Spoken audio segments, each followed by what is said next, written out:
podía escuchar a un hermano de otra parte del mundo discursar en su congregación. Bueno, son adelantos que tienen que ver con el progreso de este mundo.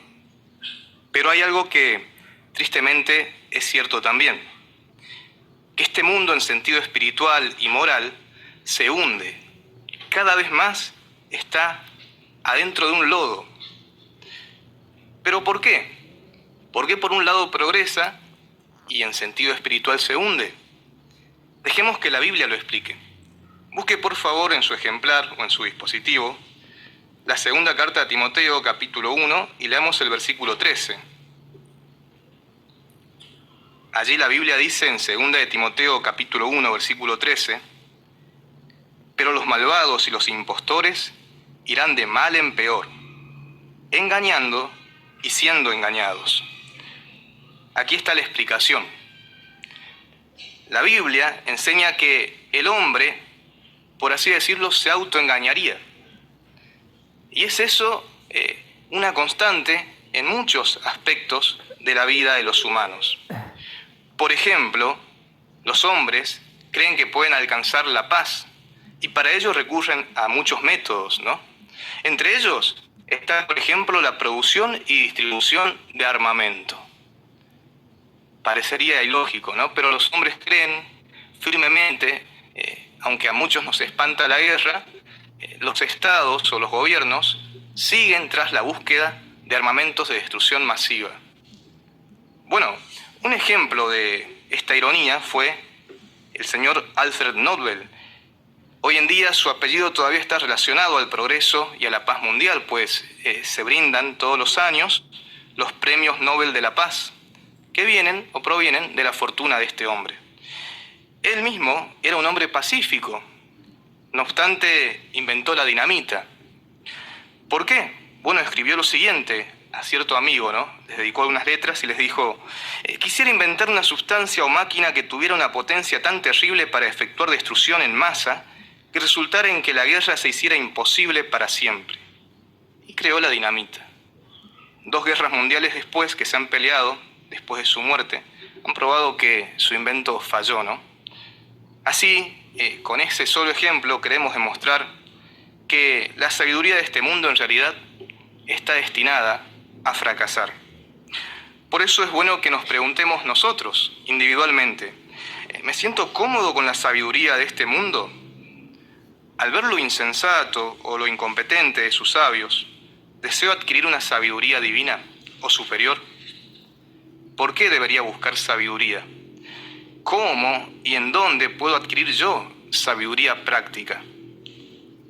Desde lo que resta de este discurso, nos dedicaremos a responder cada una de estas preguntas. Si queremos recurrir a la fuente de verdadera sabiduría, la Biblia expresa claramente cuál es. Por favor, busquen en su ejemplar lo que dice Proverbios capítulo 2, versículo 6. Proverbios capítulo 2, versículo 6. Porque Jehová es quien da sabiduría. De su boca vienen conocimiento y discernimiento. ¿Pudo usted identificar cuál es la fuente de sabiduría? Se llama Jehová. Él es aquel que puede brindarnos verdadera sabiduría.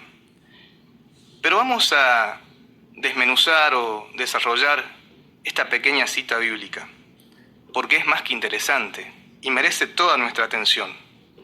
Aquí el texto dice que Jehová da sabiduría y que brinda conocimiento y discernimiento. Para entenderlo, vamos a recurrir a otra cita bíblica que explica cómo Jehová hace esto. Por favor, busquen su ejemplar Isaías capítulo 30 y leeremos el versículo 20 en su parte B y luego el versículo 21. Allí, la parte B de Isaías capítulo 20 dice, capítulo 30, versículo 20: Él, tu gran instructor, ya no se esconderá. Verás a tu gran instructor con tus propios ojos. Y el 21 agrega: y en caso de que te desvíes a la derecha o a la izquierda, oirás con tus propios oídos estas palabras detrás de ti. Este es el camino, anda en él. Aquí la Biblia enseña dos formas en las que Jehová nos brinda conocimiento y discernimiento. Y aunque podría parecer hasta un poco contradictorio, ¿no? Porque la cita, si la entendemos literalmente, dice que el lector ve a Jehová, su magnífico instructor, delante de él, pero oye su voz detrás. Entonces, ¿cómo es? Debemos comprender que aquí se está utilizando un lenguaje figurado. Se nos habla o se nos explica mediante figuras, una figura retórica. ¿Y qué figura quiere poner en nuestra mente aquí la Biblia? Bueno, la de un sirviente que está atento a cada expresión o palabra que sale de la boca de su amo. Por ejemplo, esto sucedía mucho en la antigüedad cuando el amo se sentaba a la mesa. El sirviente se quedaba a la par y estaba atento a lo que fuera que éste necesitara. Permanentemente miraba hacia su amo. De esa forma, el esclavo fiel y prudente, sí, el cuerpo gobernante o la junta directiva de los testigos de Jehová, está atento a cada instrucción que encuentra en la palabra de Jehová para seguirla, como si fueran los mandamientos, de hecho lo son, de su amo, ¿no? De Jehová. Es por eso que podemos decir que por ese conducto, usted y yo, los testigos de Jehová en todo el mundo, recibimos conocimiento a través del esclavo fiel y prudente. Y hoy en día recibimos ese conocimiento también de manera digital, ¿no? A través de ciertos canales como son el sitio de internet jw.org o aplicaciones como JW Library. Qué bueno es que estemos atentos siempre a guiarnos por lo que son los canales oficiales de nuestra organización y no a buscar historias, experiencias, conferencias, discursos en otras partes de internet. Porque no estamos dando en el clavo, no estamos yendo a aquellos que brindan el conocimiento o que reciben el conocimiento de Jehová. Pero ¿de qué forma también Jehová nos da discernimiento? Esto tiene que ver con la segunda parte de lo que decía Isaías. Oirán una voz detrás de ti. Parecería contradictorio, como dijimos, ¿no? Pero ¿a qué se hace referencia aquí? Bueno, a la voz que proviene del pasado.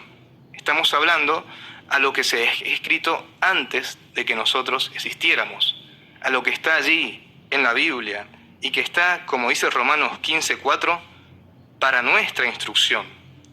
Entonces, cuando leemos la Biblia, debemos esforzarnos por ejercer discernimiento, que es ver más allá de lo que es obvio.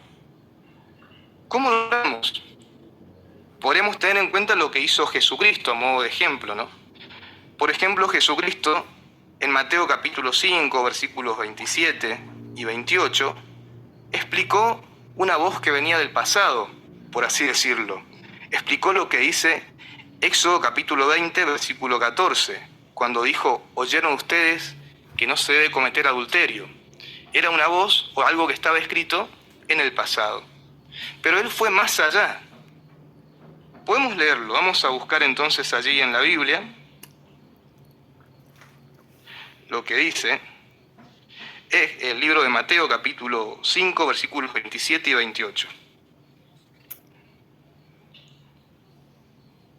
Ustedes oyeron que se dijo: no cometas adulterio. Como bien dijimos, esto estaba en Éxodo. Pero ahora Jesucristo lo trae aquí enfrente y lo explica con discernimiento. El versículo 28 dice: pero yo les digo que todo el que sigue mirando a una mujer hasta el punto de sentir pasión por ella, ya ha cometido adulterio con ella en su corazón. ¿Verdad que Jesucristo fue más allá de lo que era obvio, de lo que condenaba la ley? Él mostró lo que ocurre antes en nuestro corazón. Qué bueno, hermanos, es que cuando nosotros leamos la Biblia, utilicemos discernimiento. Que ejercitemos nuestra mente de esa forma para extraer la sabiduría que está en la palabra de Dios. Jehová da la sabiduría de manera gratuita y de manera generosa. Pero una vez que la hemos obtenido, inclusive Jehová, también nos da un consejo amigable, un consejo como si viniera de un amigo. Lo que dice Proverbios capítulo 3, versículo 21, que invito a que podamos leer. Este consejo, como si viniera de un amigo o de un padre, dice: Hijo mío, no pierdas de vista estas cosas. ¿Qué cosas? Protege la sabiduría práctica y la capacidad de pensar. La versión de la Biblia con referencias decía: salvaguarda la sabiduría práctica. Sí, es como decirle, o como decir, ponle guardia, vigílala. ¿Por qué? Porque puede irse. En otras palabras, uno puede recibir mucha información todas las semanas, aquí en la reunión, los días entre semana y los fines de semana, pero también debemos esforzarnos por retenerlo y por aplicarlo en nuestra vida, porque puede proteger nuestra mente, nuestras facultades mentales. ¿Verdad que necesitamos que Jehová proteja nuestra mente? Él sí puede regular nuestra mente. Podemos poner un ejemplo. Usted ha visto que el fuego es necesario, pero el fuego fuera de control puede ocasionar un desastre. Así es nuestra mente, nuestros pensamientos. Cuando están regulados por la palabra de Jehová, uno se siente feliz, se llena de pensamientos positivos. Pero cuando estamos fuera de la regulación que da la palabra de Dios, bueno, nuestra vida, por así decirlo, en breve se convierte en un desastre. Qué bueno es que uno pueda esforzarse entonces por seguir los consejos de la palabra de Dios, porque ese es el proceder sabio. Ahora bien, ¿cómo podemos extraer estos consejos de la palabra de Jehová?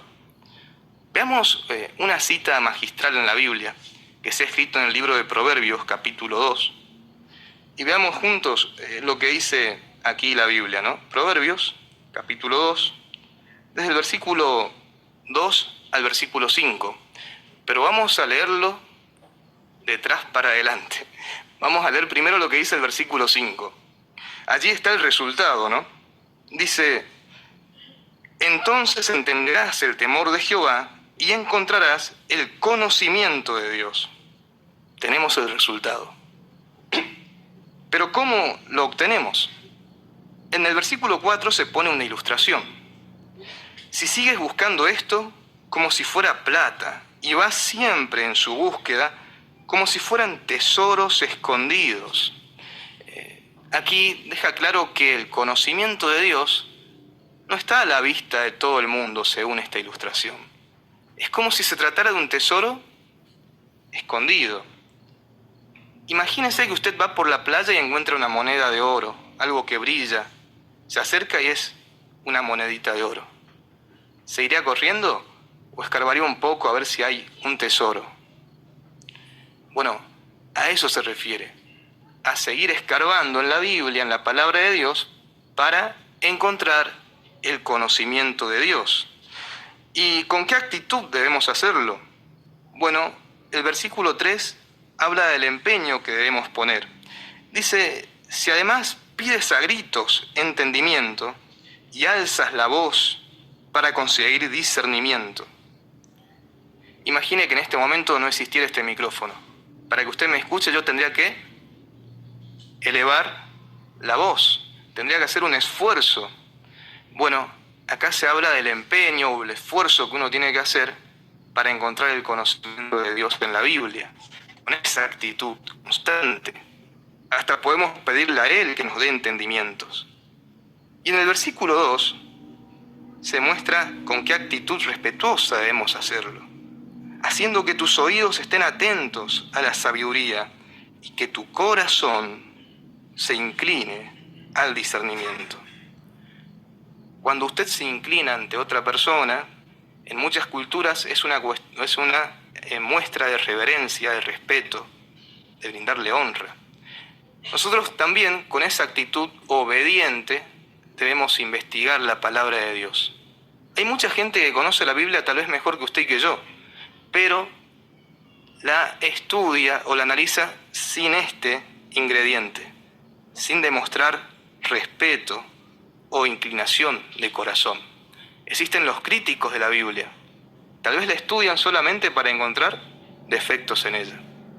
Qué bueno es que nosotros tengamos en cuenta lo que es esta cita bíblica para poder adquirir el sentido de lo que leemos.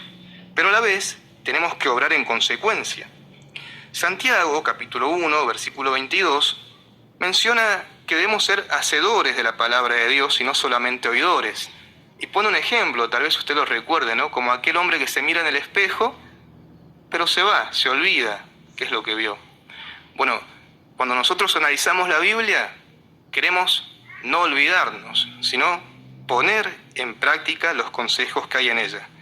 Porque de esa manera, estos consejos, esos principios, van a funcionar como guardianes de nosotros, de nuestra vida. ¿Qué les parece si vemos algunos de ellos, algunos consejos que hay en la Biblia y cómo podemos sacarles el jugo, por así decirlo? Por ejemplo, la Biblia dice lo siguiente en Santiago capítulo 1, versículo 27, que invito a que leamos juntos. Santiago 1:27 dice: desde el punto de vista de nuestro Dios y Padre, la forma de adoración pura y sin contaminar es esta: cuidar de los huérfanos y de las viudas en sus dificultades y mantenerse sin mancha del mundo. Esta última parte menciona lo importante que es no tener nada que ver con este mundo. Y verdad que permanentemente este mundo nos bombardea con sus ideales, con sus estilos de gobiernos, con su forma de pensar. Ahora, ¿cómo estamos nosotros ante esta situación? ¿Demostramos entendimiento, discernimiento? Por ejemplo, imagine que un gobierno ataca o oprime a distintas partes de la sociedad, entre ellas a los testigos. Pero ahora viene otro gobierno